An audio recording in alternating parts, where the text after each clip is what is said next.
Um prédio que foi palco de uma das maiores tragédias do Brasil. Chamas, desespero e seres que dizem que ainda estão vagando pelos corredores. Mas e se eu te dissesse que o verdadeiro horror do edifício Joelma começou há muito tempo atrás, antes do incêndio? Hoje você vai conhecer essa história. Oi pessoal, aqui é a Carol, seja bem-vindo a mais um vídeo. Se você ainda não é inscrito, se inscreva no canal, ative o sininho para receber notificação de vídeos novos. Se você puder também, dá um like no meu vídeo, que vai me ajudar muito. E eu quero agradecer a todos que estão me acompanhando.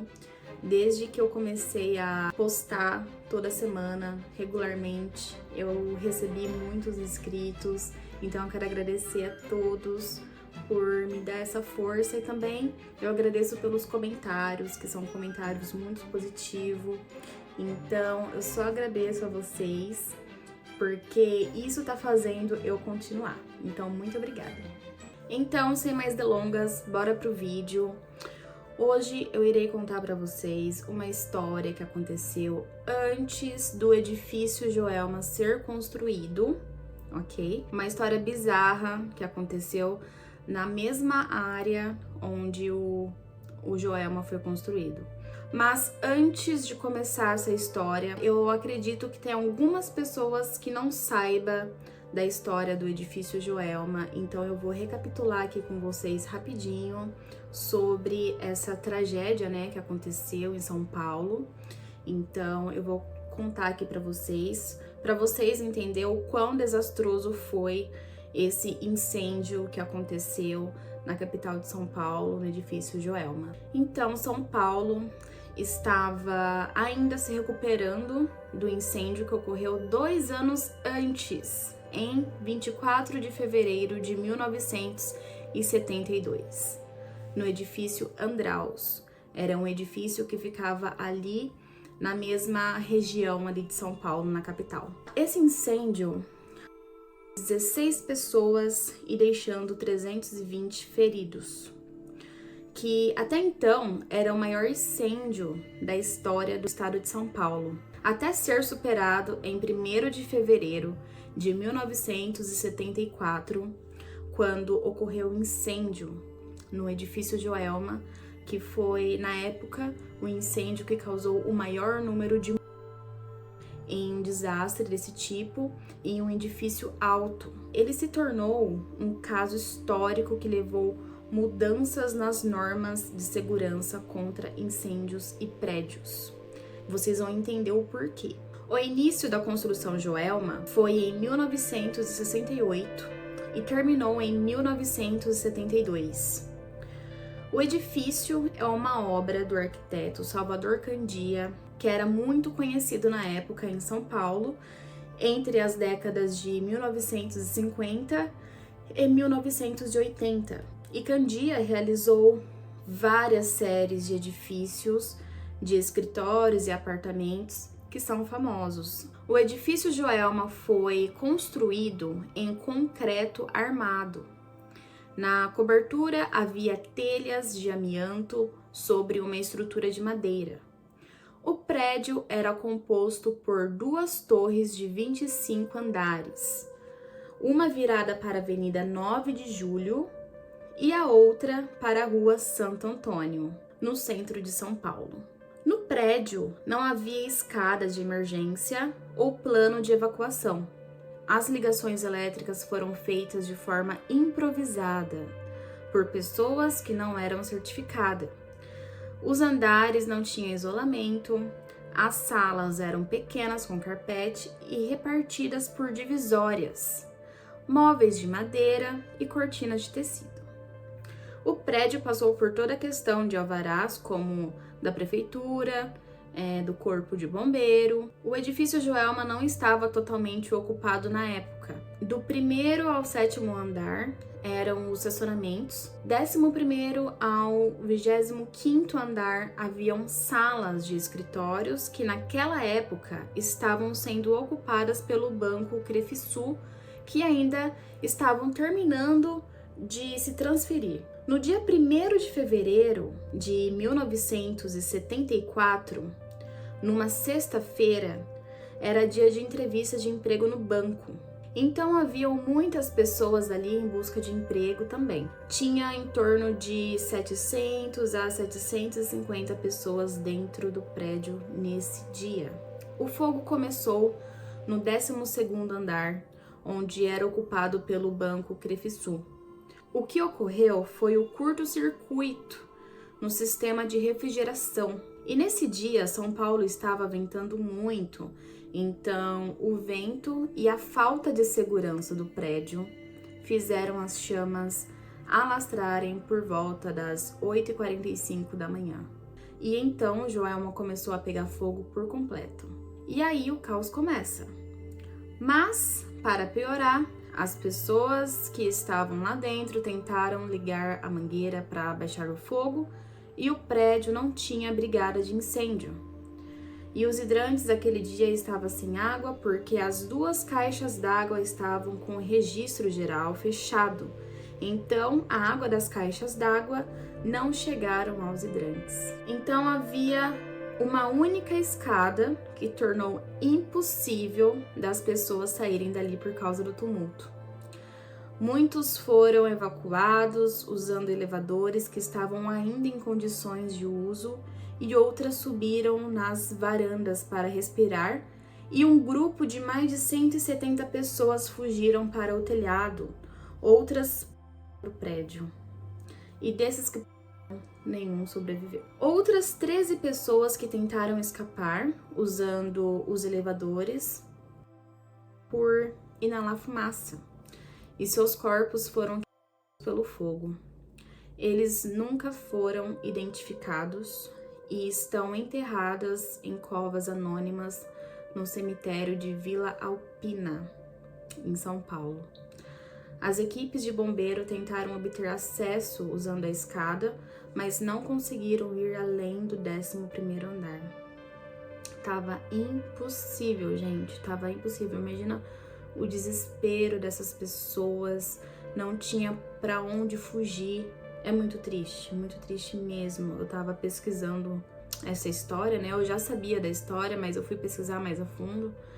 E assim, é muito triste mesmo. Então, um resgate de helicóptero foi tentado, mas o calor, a fumaça e o espaço de pouso inadequado os impediram de chegar ao telhado. Por volta das 10h30 da manhã, por causa dos bombeiros, o fogo começou a diminuir e equipes médicas, bombeiros e policiais puderam então entrar no prédio e procurar por sobreviventes, né?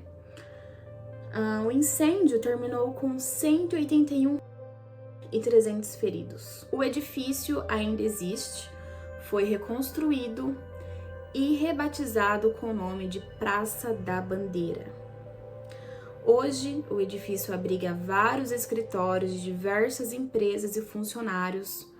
Moradores da região relatam ouvir gritos, ver vultos e presenciar fenômenos paranormais, como portas abrindo sozinha e faróis de carro acendendo sozinhos. Virou um dos lugares mais assombrados do Brasil. Você se lembra das 13 pessoas que eu mencionei que entraram no elevador para tentar se salvar? Então, eles foram enterrados um do lado do outro e ninguém sabe quem são. Um tempo depois, um zelador que trabalhava lá e também visitantes, né, do local alegaram ouvir gritos e gemidos vindo dos túmulos. E a solução encontrada foi jogar água e leite nas covas, no intuito de apagar o fogo do incêndio no qual ele... Agora, o que aconteceu antes do Joelma ser construído no terreno? Bom, vou contar agora para vocês o que aconteceu antes. Uma das lendas, né, que cerca no local, eles dizem que o terreno do Joelma serviu como um local de castigo para escravos indisciplinados que trabalhavam na região entre os séculos 18 e 19. Negros teriam sido torturados até a morte, gerando a primeira série de mortes no local, considerando por muitos como amaldiçoado. Essa história não tem prova de que realmente aconteceu. Eu procurei registro, não encontrei nada, então isso é uma lenda. Mas depois disso, aconteceu um caso absurdo, um caso que realmente é real e tem registro, né, disso que aconteceu na área 24 anos antes do Joelma ser construído, que em 1948, Paulo Ferreira de Camargo tinha apenas 26 anos e era um químico recém-formado da Universidade da USP, onde trabalhava como professor auxiliar. Ele morava em um casarão que ficava na Rua Santo Antônio, olha aí, na mesma área onde o edifício de Joelma foi construído. E com ele morava sua mãe Benedita Ferreira de Camargo e suas irmãs Maria Antonieta Camargo e Cordélia Camargo. Seu pai já era falecido. A mãe Benedita ficou responsável por cuidar das finanças deixada pelo marido, administrando a casa para que eles sustentassem o mesmo padrão de vida imposto pela sociedade paulista naquela época, né? Benedita dependia muito do filho mais velho, Paulo, no quesito financeiro, pois as filhas não ajudavam na casa. Paulo, nos últimos meses, estava tendo alguns comportamentos estranhos, até para os que conheciam bem. Uma vez, o repreenderam após ele ter sido reportado dando disparos com um revólver enquanto estava sozinho em um laboratório. O questionaram sobre a situação e ele disse que tratava de um experimento científico que compõe pólvora. E além disso, ele tinha muito interesse sobre decomposição de cadáveres e melhores agentes químicos para corroê-los. Era um assunto que ele questionava muito com o Dr. Hoffman, de quem ele era assistente. Maria Antonieta acabou desenvolvendo um quadro agudo de esquizofrenia e todo o tratamento teve que ser bancado por Paulo, porque as despesas da família já estavam escassas. Paulo dobrou seus turnos e deu aulas particulares para ganhar mais, e nisso teve um romance com uma enfermeira que se chamava Isaltina Amaros, de 23 anos. Porém, ela não foi aceita pela família por não ser mais virgem. Isso foi pesado para ele, mas não o impediu de continuar um romance com a jovem. Com isso, ele se afastou da família, não tinha mais nenhuma interação com a família dele, nem com a mãe, nem com as irmãs. Vivia na mesma casa, mas não conversava tanto. No início de 1948, Paulo contratou 2 pedreiros para que construísse o mais depressa possível um poço artesanal de 5 metros de profundidade no quintal dos fundos de sua casa. Ele disse para a mãe que o objeto desse poço era iniciar uma fábrica de adubo caseira para gerar mais renda e que, para isso, não poderia usar água encanada. Benedita não entendia muito do assunto, então deixou o filho fazer o poço no quintal. No dia 4 de novembro de 1948, Paulo deu início ao seu plano.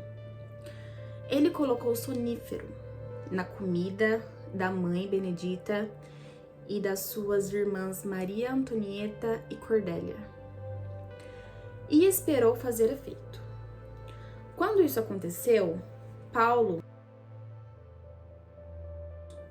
lançou os cadáveres para dentro do poço recém-construído e selou. No dia seguinte, Paulo comunicou aos amigos e aos vizinhos que faria uma viagem a passeio ao Paraná. E nas 2 semanas seguintes, ninguém o viu em lugar nenhum. Assim que ele apareceu, ele comunicou que eles haviam sofrido um acidente de carro próximo a Curitiba. E só ele havia sobrevivido. Mas foi estranho isso, porque os familiares não receberam nenhuma ligação, não foram informados sobre funeral. Ninguém soube de nada o que aconteceu desse acidente, então todo mundo achou estranho isso. Eles perceberam também que Paulo não estava tão abalado com a mãe e as irmãs terem partido, então todo mundo achou isso muito estranho. Então, os amigos mais próximos e os familiares, eles exigiram uma investigação, e assim que os policiais foram até a casa de Paulo interrogar ele, os outros policiais foram investigar a casa e no quintal viram o poço coberto e chamaram os bombeiros para fazer uma escavação. Paulo se retirou para ir ao banheiro assim que o trabalho começou. Ele já sabia que dali ele seria algemado e ia preso, né? Então ele saiu dali, foi pro banheiro e cometeu. O caso chocou a cidade na época e a casa dele ficou ali abandonada, carregando a fama de ser um local amaldiçoado. Nada foi definido o motivo de Paulo ter feito esse crime contra a mãe e as irmãs. Em 1969, a casa da família foi demolida, pois parte do terreno onde ficava foi comprado pelo Joelma S.A., que era a importadora comercial e construtora para dar início às obras do edifício Joelma. Então, gente, o que vocês acham sobre isso? Seria coincidência?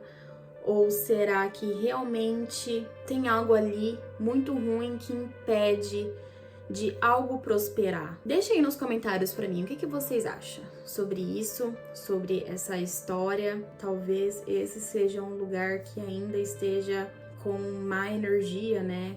Porque foi lugar de muito sofrimento, né, no passado. Então, deixe aí nos comentários o que vocês acham dessa história, se vocês acham se foi coincidência isso ou se realmente tem algo ali. E muito obrigada por assistir o vídeo até aqui. Espero que vocês tenham gostado. Vejo vocês semana que vem. Obrigada, tchau, tchau.